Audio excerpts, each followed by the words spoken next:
All right, guys, what's going on? Welcome back to the Everything College Football Podcast. Today we're going to be breaking down Week 3 in college football. At first glance before the year, it was not a great slate, but looking back at it now, it's actually pretty intriguing. A lot of interesting matchups on the docket for Saturday. Kicking things off, Cincy travels to take on the Hoosiers in Indiana. This is a big-time game for the Bearcats. This is an opportunity to prove that they can not just play with Power 5 competition, but beat them with ease. Pretty good matchup for the Bearcats. We're going to break it down real quickly here. But overall, I think this is a good matchup for Cincinnati. You look at the running game. They love to run the zone split of Jerome Ford, a former Alabama player. He's a phenomenal running back, very explosive, shifty. You look at Desmond Ritter. He's really progressed as a passer. He makes plays with his legs as well. He's a great distributor. Alec Pierce, Michael Young, Josh Wiley, some other reliable pass catchers. But it's more than that. They really spread it out. As I said, a good matchup, but it's not a great one. The offensive line doesn't give them a phenomenal edge in the trenches. You feel like Indiana this year, most people they're going to play, they're going to have a disadvantage against.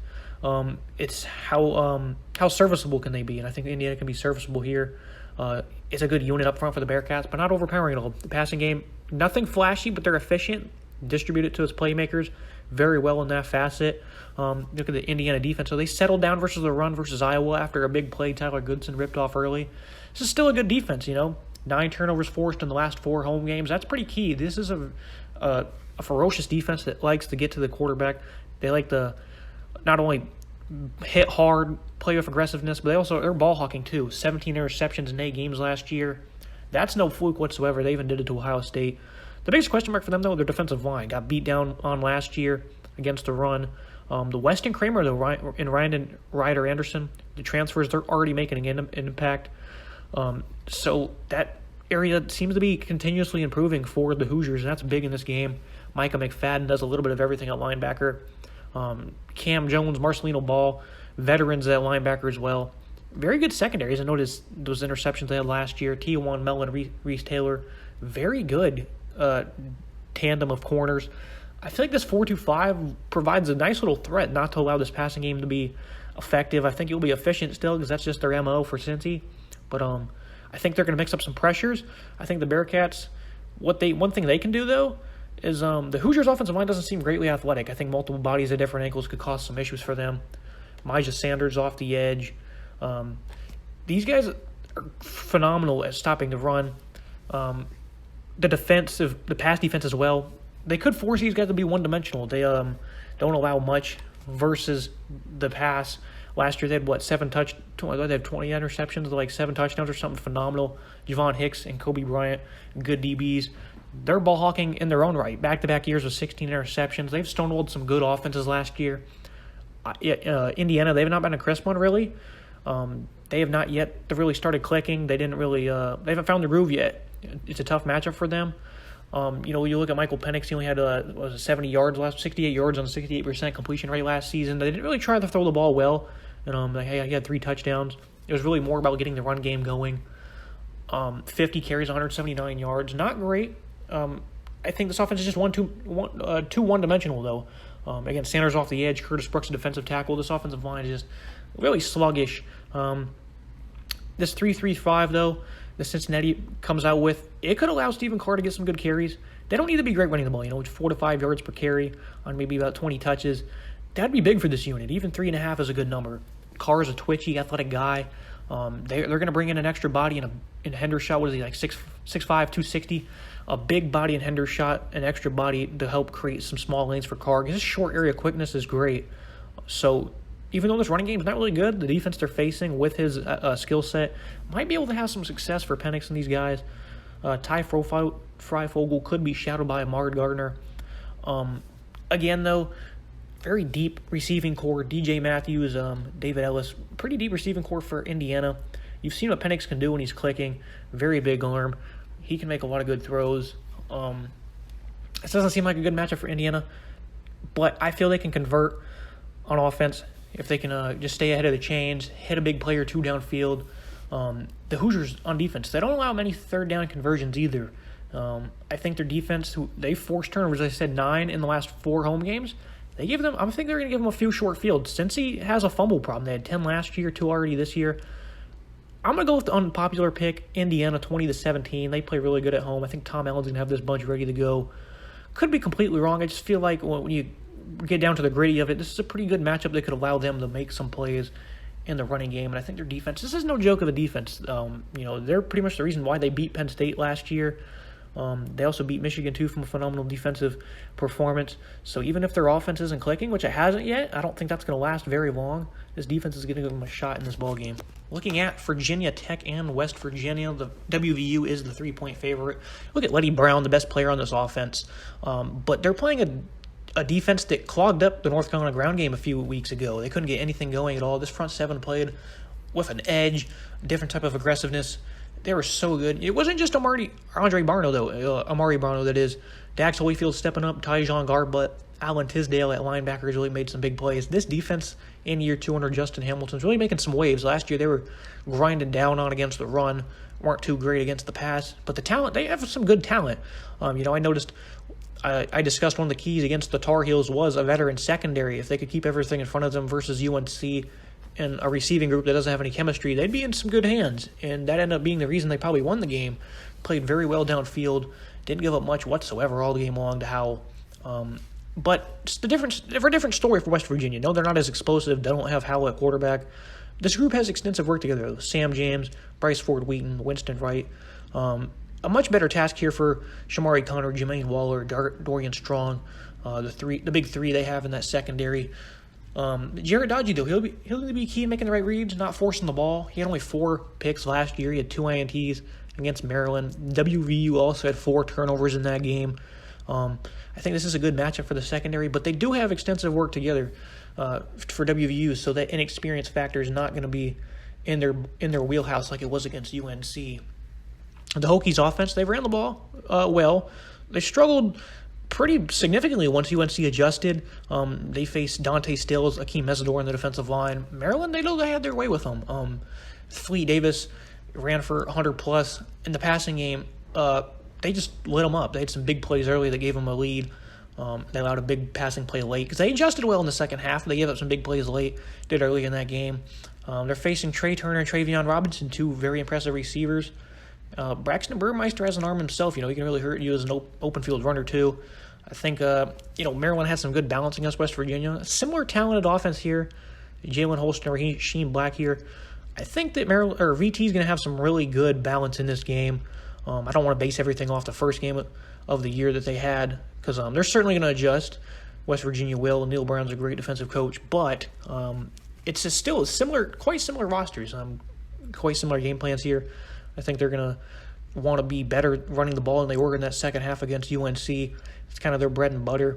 And then it allows Burmeister off play action because he's got a big arm. He can hit you downfield, make plays with his legs.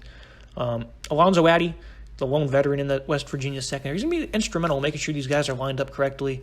Not just on bubble screens and, getting off box and falling to the ball, but not getting beat deep. I think it's going to be low scoring for most of the game, but I think ultimately the Hokies are going to prevail. This is a really good football team. I don't think they're going to make too many mistakes.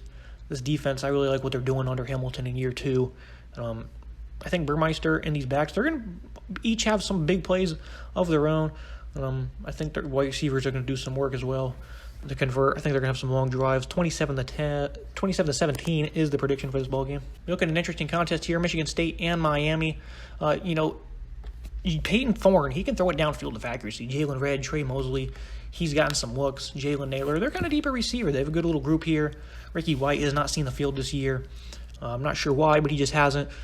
Jordan Simmons, Kenneth Walker, very good running so far. Walker, he tore up Northwestern. No surprise, against when he played for Wake Forest, all he did was score touchdowns. I think he had double-digit touchdowns in back-to-back years. He's a good running back, especially on the edge. He's got some nice speed. And that's kind of a concern for Miami. The Appalachian State backs of Noel and Peoples, they made plays in space, ripped off some crucial runs. But for the most part, Miami did kind of slow them down. There was a lot of head-shaking plays that Miami did against those backs, but it's not like they got completely ran down. And the difference between App State and Michigan State is the Spartans have some play action they can unleash with those pass catchers. That's not something App State really poses a threat with. And Peyton Thorne, I really like what he can do. He's impressed so far this year. He's a good downfield passer. Michigan State, their offensive line has been really good. Jarrett Horst, left tackle, Matt Allen at center. They've really improved tremendously here. That was a big area of concern coming into the year. I loved the upside they had, and so far they're putting it together. Something that's went unnoticed, though. The Miami defense has done a good job getting into opponent backfields. 10 tackles for loss against Bama. They had 7 last week. Nested Jade Silvera at nose. This guy is a complete game record. Depth isn't great on the Miami defensive line. Neither is their pass rush. But Manny Diaz has really coached a pretty solid defense this far. They were, had their backs against the wall against Alabama. But last week, it was an encouraging performance despite the inconsistencies they have. The secondary is talented. Booba Bolden, Tyreek Stevenson, just to name a few. Again, the play action is really going to come down to this game. What can they do in that secondary? Are they going to bite? Are they going to be able to hold up? It seems like a very good matchup for the Michigan State offense, though, if they can get the ball, if they can run the ball with ease. De'Aaron King, though, on offense, he hasn't been great this year. 200 yards or less in back-to-back games. Played much better last week. They were able to put some big plays together with his legs and through the air. A loaded group of pass catchers. Mike Harley, Charleston Rambo, Keyshawn Smith has stepped up. And they're playing a work-in-progress secondary. Other than Xavier Henderson, there's no real proven playmakers for Michigan State. They gave up some big plays versus Northwestern, a passing attack that's not really good to say the least. They've never had a strong passing attack. Hunter Johnson, the last time we seen him, was abysmal. And he had some big plays in that second half. They were already up big, so it kind of went unnoticed, but they gave up some plays in that game. Even though there is not great depth on the edge, Miami, I think they're going to do well against the running game. Jafari Harvey is going to step up with Jade Silvera, Zach McLeod as well. Flip it to the other side, though. Great defensive line, really, for Michigan State. Drew Beasley, Jacob Hasnook, the edge rushers, the Miami offensive line. They've not really been good so far. Zion Nelson at left tackle is still a tough ask. Still tough to get around, but this offensive line against this D-line is kind of at a mismatch. Michigan State will be the trendy pick, but I think Miami here, King, he's going to make some plays. They've played a lot of close ball games over the last year, and they even did one last week against App State. They don't ever put themselves in a position to pull away, so I don't think that's going to be the case here, especially when they're playing a red-hot Michigan State team that's playing very good football.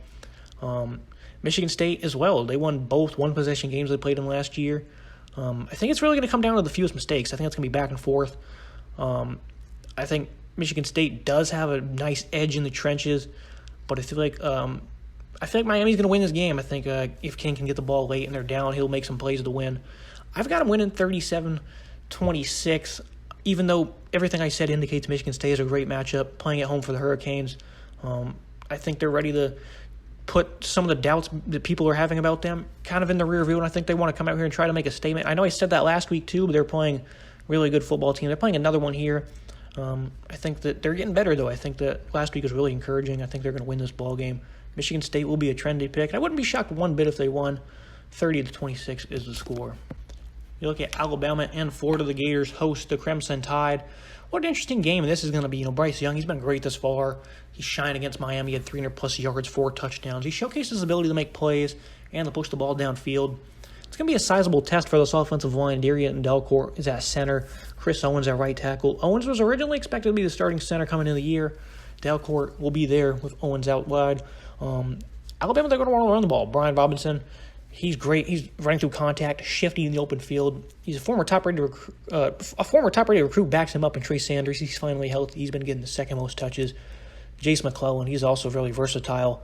They're very deep at running back. That's going to be tough. They're playing a great Florida front seven that has a nice pass rush in Zachary Carter and Brenton Cox. The run defense, though, they might get grinded down here because every fresh body Alabama's going to throw at you at running back. These guys are all very good. Two of the biggest keys in this game, though, for Florida that I think gives Alabama a huge edge is the uncertainty at quarterback. Emory Jones has not played well. He has 4 picks, 2 touchdowns, 155 or less passing in both games. Turning it over has not been effective. Anthony Richardson, he's been electric. Has some hamstring tightness this week. He should be able to go. I think both are going to play, which is probably going to pull him back. 467 yards, 4 scores on 22 plays for Richardson. He's been making plays, but the inexperience factor is going to be big against a secondary like this. I think Florida will run the ball a little bit better than people think. Malik Davis, Damian Pierce, DeMarcus Bowman. I think these guys will have some explosive plays. I think they're going to get a good amount of looks in the flat. They're going to need to get the secondary to move up and play some zone on the outside. So if those running backs can make plays as pass catchers, then that's going to likely do that. Offensive line's been solid so far. They've been running the ball very good. So I think they're going to run the ball better than people think they will here against Alabama. They need to be got to be physically opposing though. I think Justin Shorter is going to get a lot of looks. 6'5", 228. Not much of a threat after the catch, but his big body is going to be used on these smaller Bama corners. All three starting corners for Bama, under 6'1", 195. They're incredibly physical, very skillful, but that size is going to give him an edge. Alabama, they've not been allowing any explosive plays. When you watched against Miami, only 266 yards. Miami couldn't do anything.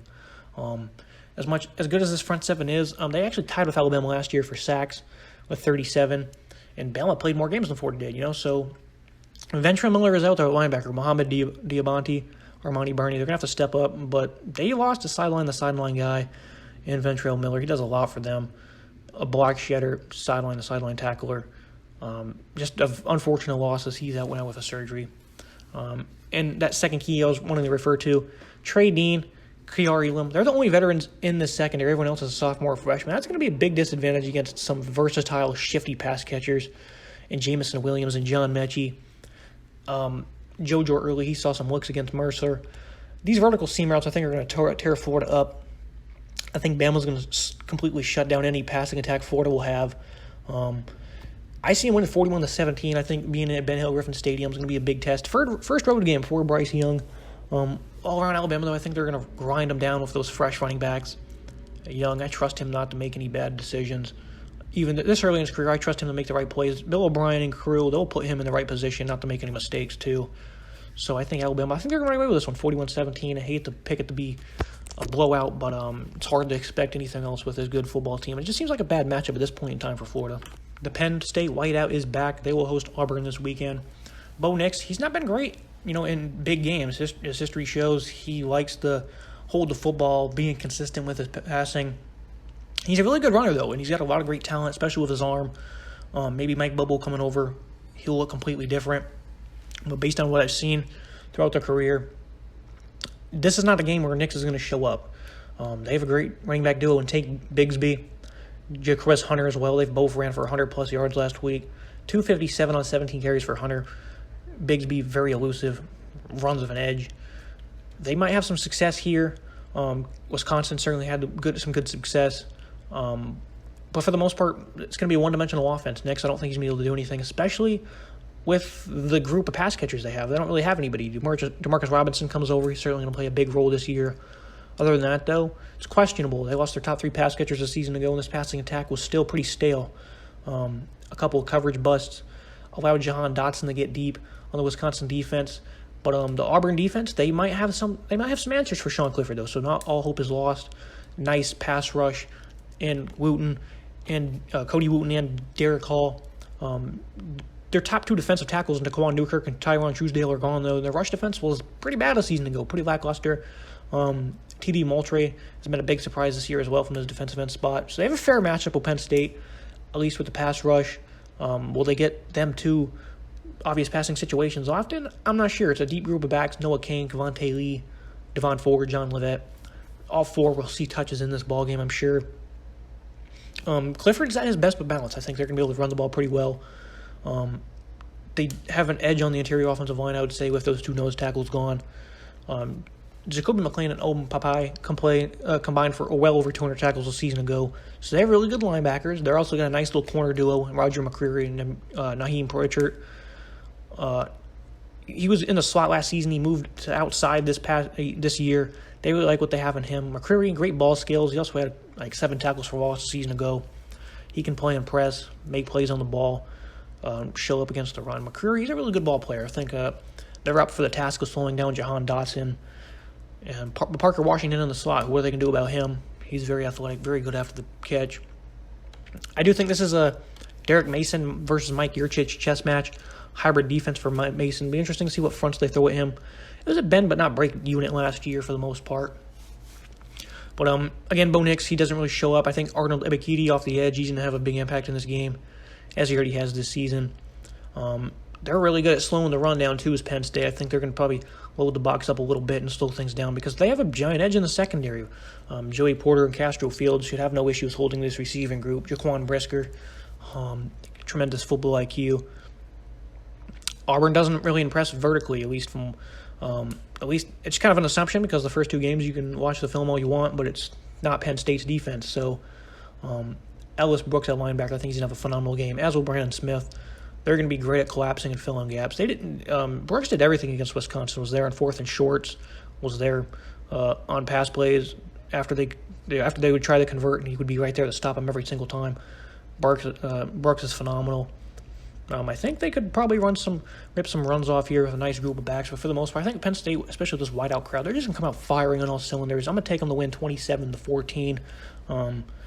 Can Auburn win this game? Yeah, I think they can with their defense. Their defense will have to force a lot of, at least 2 or 3 turnovers to settle up a short field, but I think Penn State's going to come out and just wax Auburn in this football game. Oklahoma State travels to Boise State. Underrated matchup here. Boise State's passing attack has carried this team. Hank Bachmeier, 340 and 2 scores versus UTEP. Their running game got going a little bit, 121, 3 scores. It's still a stale part of this offense. George Haloney is back. Tyler Crow stepped up last week, but this running game over the last year plus has not been good whatsoever. The explosive Khalil Shakur, he's got a tough matchup in this ball game. Stephon Cobbs has been solid. He made some plays last week. The pass rush has not been great this year. UTEP and UCF, they were able to make some plays downfield with their passing game. Shane Irwin, Isaiah Bagna, these guys will have to be instrumental in trying to create some pressure. They're not facing a great passing attack by any means. It's been lackluster. Spencer Sanders still struggling, completed 57%, 173. He had a pick and 2 scores last week, but they've never had as soon as Mason Rudolph left, the passing attacks just went downhill, and it's really not recovered since. They've done a good job of distributing, though. Tay Martin, Jaden Bray, Brennan Presley, they've all gotten involved to a degree. This Boise defense, though, they're stingy. Forced 8 turnovers so far. They had 6 versus UTEP. Markel Reed, one of their top cover corners, Riley Whippy. I'm not sure if he got ejected for targeting. I think he might have against UTEP. Could be wrong on that, but he's one of their best defensive players as well. Oklahoma State, as bad as their passing attack has been downfield, they have been pretty poor against running the ball. 54 yards in the season opener versus an FCS school. Tulsa held them in check to 3.1 yards per carry. They're just not effective. L.D. Brown, Jalen Warren, a nice little duo of talented backs. They've just not been very effective. They do have a nice size advantage, though, on their interior offensive line, especially with Josh Stills, a left tackle, 6'6", 336. They're going to look to try to run behind him to try to get some efficiency. You flip the script to the Oklahoma State defense, though. Malcolm Rodriguez, he's been great so far. Second in FBS with 28 tackles. He's been the team's leading tackler, first or second every year of his career, I'm pretty sure, with the Cowboys. Devin Harper, another senior alongside of him. He's been a good playmaker this season. He's played pretty fair. Again, the matchup that Khalil Shakur has, a pretty good secondary. Colby Harvey-Pell, Trey Sterling, Christian Holmes has played pretty well so far. It's veterans, a good matchup. Not a great rush defense, though. Last year, the first half of the year they were good, and the second half of the year, that is, they got tore up. I think Boise State will still run for under 120, under 150 yards, but I think they'll have some good efficiency, effectiveness, I guess that is. I do think guys like Brandon Martin and Colin Oliver will need to step up off the edge to give the secondary a chance to make plays. They're playmakers in the secondary, but if they can force Bachmeier to step up and make some quick decisions, give the secondary an opportunity to make some plays, I think it's going to be low scoring. I think Oklahoma State will have to force some turnovers in this game. I think Boise State, they're going to force 2. That's a given. I think they're going to win this 24-20. Oklahoma State, though, their secondary could really change this game. I just do not really have a lot of faith in their offense at this moment in time. They've just not done a good job of really recruiting. Ever since Rudolph left, it's kind of been downhill since then. Arizona State and BYU, the last time Jaden Daniels was in Utah, he played his worst career game versus the Utes back in 2019. He completed 4 of 19 passes for 15 yards, ran for a single digit. He got brutalized in that game. They've really failed to get the passing game going, averaging 150 yards per game so far versus 2 low-level schools, UNLV and then an FCS school. They've done a good job of distributing, though, trying to find out who's going to step up. 5 different guys have 6+ receptions in those 2 games. So Andre Johnson, LV Buckney Shelton, Ricky Purcell, all those guys are going to see significant touches. I'm not sure if that's the starting rotation or not, but those guys will all see a fair amount of touches. Best part of this offense, though, they average 260 yards per game on the ground. Last year, they're really good, too. Rashad White is as explosive as they come. He's versatile. Trip Trainum, Daniel Nagata, they've also been involved. The biggest problem for BYU is they allowed 7 yards per carry versus Utah last week. They ran the ball very well. Nearly 200 total yards given up. ASU, they can execute off play action. Charlie Brewer's not able to do that last week. Utah, for the most part, struggled to throw the ball. No, Arizona State doesn't give much more promise, but Jaden Daniels is a prime-time player. This is a good ball player.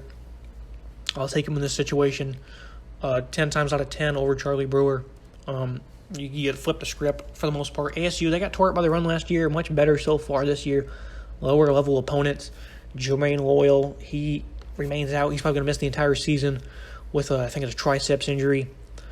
That's a bad loss for them. Tyler Johnson, he's plenty capable of taking over that edge rusher spot. I mean, he was good for them last year. Trevez Morris has a big opportunity for him to step up. LSU transfer. He's one of the top JUCO attractions this offseason. He's been really solid for them early on. He's going to have to be big in this game as well. I wonder if the veteran linebackers of Merlin Robinson, Kyle Scholl, Darian Butler will be up for the task of slowing down this run of Tyler O'Leary, Jaron Hall. These guys are both playmakers in the open field. Hall is a phenomenal runner. This guy, he played limited action in his career before this. This guy is a really unknown name who's really going to shine throughout the year. This guy is really good, especially in the open field.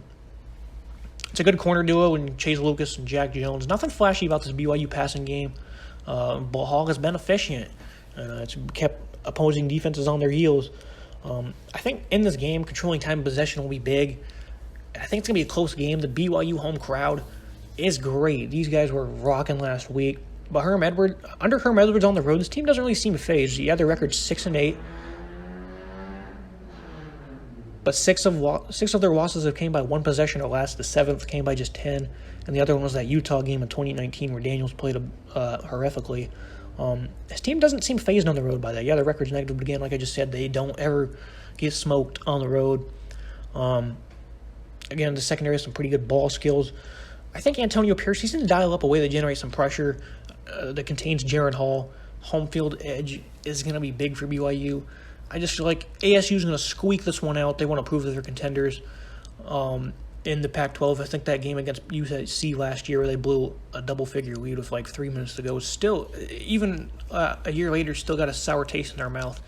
And I think this is a good way to get them on track to show they're legit in the Pac-12. But it's a really evenly matched-up game. It's going to be, I think, ASU is going to be able to run the ball and control the time of the possession. So I'm going to go with Herm Edwards and the Sun Devils, 27-24.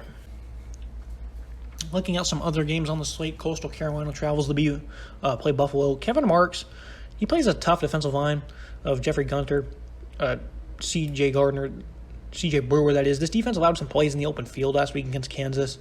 Kyle Van-Treese is a good quarterback. I think Kawhi and Williams will have a big day considering, like I just said, they gave him some big plays in the open field. Kevin Marks, I think, will have a good day as well. But the spread option is going to be too much. Nebraska had 500 yards on Buffalo last week, an offense that's really just not been good. They weren't good week 1 whatsoever, or week 0, I guess that is. They gave up 500 yards to them. This defense trending backwards. 14-point spread. I'll take them to cover. Shamari Jones, Grayson McCall, I think they're going to run the ball very well. I think Javon Hiley and Isaiah Likely are going to make some plays like they do week in and week out. 38-20, I'm going to take Coastal Colorado in this one. Colorado, Minnesota, the Buffaloes, they stonewalled the Aggies running game last week. Terry Potts, he takes over from Hamid Ibrahim. He's a good runner in his own right, running behind a phenomenal offensive line. Colorado's up for the challenge, though, based off last week. Vertical passing game for Minnesota is not going to be able to do much. Mekhi Blackman, Isaiah Lewis. It's a good secondary. Coming into the year, I was very high on the Colorado defense. They were very impressive last week, regardless of Haynes King being injured or not. The backup quarterback was not very efficient whatsoever or effective until late in the game. Linebacker Nate Landman, this guy's a monster all over the field. I think the Golden Gover offense is going to be bottled up in this one. Again, they don't have a great passing attack, and this rush defense was phenomenal. Less than 100 yards they gave up to A&M last week. I think Kirsten Wells is going to look the rebound. Tough start to the year. He's not recorded a sack or a tackle for loss. Yeah, he's great off the edge. He had 16 in 6 games, I think it was last year. He's going to make his presence felt. Jared Broussard, Alex Fotna, I think they're going to have some success running the ball. This offense is very one-dimensional, though. Lewis has struggled immensely downfield, but I do think he'll make some plays because they have great receivers. Dimitri Stanley, Levante Chenault. They have some good pass catchers. I think he's going to make a couple of plays downfield. And the reason why is because Minnesota has 0 sacks on the year. McFly, he needs to step up. He's a great athlete. He's a good player, but 0 sacks in 2 games for Minnesota. I think he's going to have some time to make some plays, either if his arm or his legs. Marino, Martin, or Jack Gibbons at linebacker for Minnesota. These guys are going to be instrumental in making sure positioning is ideal against Colorado because that's really their only shot is to run the ball. And they did it solidly in that first quarter versus A&M, that first half, I guess. And after that, it really fell off, and they couldn't throw the ball either. I think you're going to see a very low-scoring game here. I'm going to take Colorado 20-10. But that Minnesota offensive line is no joke. 5 seniors, very powerful. It's the biggest offensive line in college football, too. I think they'll hold them to about 150 rushing yards, but that will be the difference maker in this one.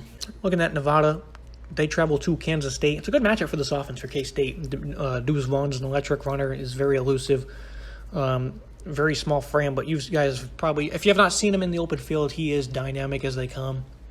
Skylar Thompson will be out. Will Howard, he's capable of running the ball.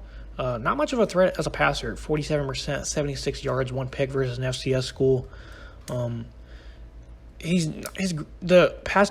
run defense has not been great for Nevada, but his passing attack isn't much, so I think they might be able to develop a game plan here where Lawson Hall and Dom Peterson can join up and load in the box. They try and slow down Vaughn. He can burn them on the edge, though. It's a bad pass defense for Kansas State last year, though. They have a very tough matchup against Carson Strong, Romeo Dubs, Cole Turner. Very good passing attack. If Khalid Duke and Levi Huggins can generate some good pressure on third downs to make things tough for Strong. Cal couldn't do that, though. Not enough playmaking in the secondary. Overall, Russ East is a good player, but overall, secondary was not good last year. And they gave up some big plays at Stanford. Stanford, they didn't play very good at quarterback in week 1, and they were still able to make some plays happen downfield. I think Nevada's going to have some confidence they can play man coverage, though, and again try to load that box and slow down the run. Phillip Brooks is a good weapon downfield, though. Will Howard, though, he's just not a good passer. He wasn't last year. Even if guys are open, I'm not sure if he can hit them. So, really good running game, though, for Kansas State. They're going to know their game plan. They're not going to shy away from it like Cal did. Cal was up 14-0 in that week 1 game, mainly running the ball. In the first 2 drives, they scored 2 touchdowns, and then they just kind of went away from it. Kansas State knows their game plan. They're not going to do that. Very tough matchup, but I'm going to go with the unpopular pick and take Kansas State 27-24. I think they're going to control the clock, and they're not going to try to stop running the football. So you look at Purdue and Notre Dame. The Fighting Irish have played back-to-back 3-point contests against teams they should not be playing close games with. Jack Plummer, he's going to find David Bell, Brock Thompson, a big play receiver. This Notre Dame defense has given up a lot of big plays. It doesn't seem like they can stop allowing big plays. Will Purdue win, though? No, because their defense is going to get absolutely shredded. George Kolofitz is a nice matchup versus a struggling Michael Carmody at left tackle. But they still have no pass rush at all. They had 5 sacks in 6 games last year, 1 sack so far this year. Jack Cohen has been surprisingly very good. They're going to tear these guys apart. Like last year, they gave a big plays through the year to some of the conference's less effective passing teams. That was Purdue. They played like Rutgers and Michigan and Iowa, and they were giving up big passing plays, a good amount of yards for those teams. I think Kelvin Austin, Avery Davis, they're going to have some big plays downfield. I'm going to take Notre Dame 45-24 in this one. I raved about their passing game. I think it's going to be clicking all day. That's also going to allow this running game to do some work as well, even though they've not been able to do that all year long so far. But Notre Dame, this defense for Purdue is going to get shredded all day long. Looking at Mississippi State and Memphis, great Bulldog defense. They should be able to slow down this Memphis offense. Had nearly 700 yards last week. Hennigan was a beast.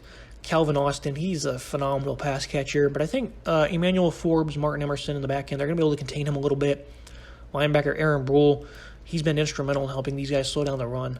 They stonewalled NC State last week. Was it 25 carries for 31 yards or something? Just phenomenal. No fluke. Last year against Georgia, they only allowed 8 yards on the ground to the Bulldogs. This Mississippi State defense, I like it more than its offense. I do think its offense will be effective against a Memphis defense themselves who nearly gave up 700 yards. I think Will Rogers will be able to hit up with Jameer Calvin and some of his pass catchers downfield. I'm going to take 31-17. That'd be a very impressive performance if they could hold Memphis in check. Could be completely wrong on this one, but I think I'm a fan of this Bulldog defense, and I think people need to start taking note of how good they are. USC, I see them bouncing back after the firing of Clay Helton, 45-20 over Wazoo. I think Max Borghi could have a big day. Some of those pass catchers, Jaden DeLora, talented offense. Could be wrong. I picked USC to win big last week, too, and they absolutely got stonewalled. I know this team's not worthy of winning a game by that many points, but I think they're going to play completely different under new head coach Dante Williams. Looking at UVA, UNC, 44-41 win last year for the Tar Heels. Expect a lot of points in this one. Brandon Armstrong is a good dual threat. I love the addition of Keaton Thompson, though. He was a quarterback at Mississippi State, transferred over. He didn't get the nod there. He's made the switch to wide receiver. It's paid dividends. They're getting him involved as a runner as well. He has 10 receptions this year. I think that leads the team. We're his second. He's very good in open space. He's very tough, hard to bring down. Very excited to see what he can do as the year progresses. I don't think the Virginia DBs will be able to contain Howell and these pass catchers, though. They're still building chemistry. Josh Downs, Emery Simmons, though, I think these guys are going to have a big game. They're not going to be hard-pressed or ran downfield with like VT did. I'm going to take the Tar Heels 38-27. If you didn't see this pass defense last year from Virginia, they gave up 500 yards on, I think, 2 different occasions, or pretty close to it. It was not a very good passing defense, and Howell's going to have a field day. UCLA and Fresno. The Bruins, this pass defense is a little sluggish still, On film against LSU, they had a guy once or twice was left just wide open, and they didn't hook up with him. They were really bad last year. They're making some good strides, but still not where they want it to be. They faced Jake Haener. This guy is a heck of a quarterback, really good. 336 passing yards per game last year. He's got the same number this year so far.